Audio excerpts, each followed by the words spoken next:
क्या बताते हैं आदरणीय गरीबदास साहिब अपनी वाणी में बताते हैं, जैसे हाली बीज धुन पंथी से बतरावे, वाम खंड पड़े नहीं ऐसे ध्यान लगावे। जैसे हाली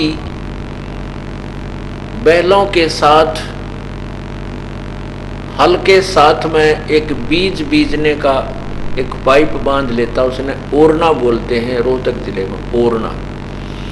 उस बीज उस पाइप के माध्यम से बीज बीज रहा है और बैल हल जोत रहा है। रास्ते में एक यात्री आ जाता है पंथी, और उस हाली से रास्ता पूछता है कि भाई मैंने इस गांव में जाना है, क्या मैं ठीक जा रहा हूं? तो हाली उसकी तरफ ध्यान नहीं देता, उसकी बातों को अवश्य सुनता है और अपने काम में बिजी है।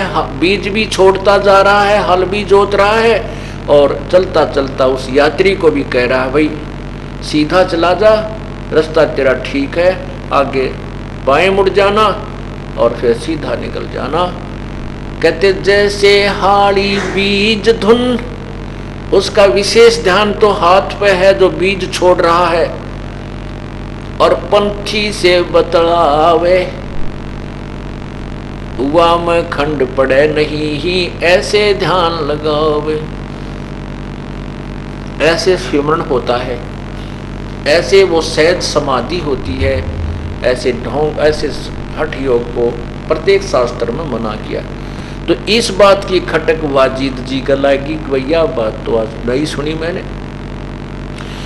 तब उसने कहा कि भक्त मुझे कोई रास्ता बता फिर।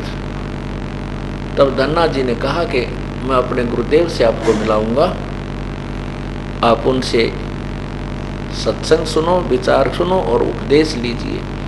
तब धन्ना जी ने परमात्मा से मिलाया, यानी वो पूर्ण परमात्मा ना जाने कितनी बार प्रकट होते हैं, लेकिन तब उन्होंने इस तत्व ज्ञान को नहीं और सारनाम को नहीं उजागर किया, लेकिन उन पुण्यात्माओं को ऐसी भक्ति दे दी ताकि उनको मनुष्य जन्म बहुत मिलते रहे और उन्हीं मनुष्य जन्मों में परमात्मा आके संभाल लेते हैं।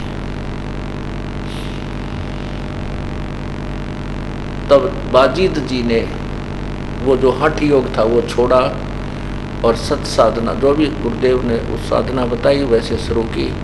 उसके बाद फिर वाजिद जी का फिर मनुष्य जन्म हुआ। कबीर परमेश्वर जब 600 साल यहाँ पहले 120 वर्ष भर रह के गए, तब फिर वही आत्मा उनसे मिली, उनका जन्म हुआ दोबारा। फिर कबीर परमेश्वर की शरण में आए और तब वाजिद जी वाली आत्मा का यानी कल्याण हुआ।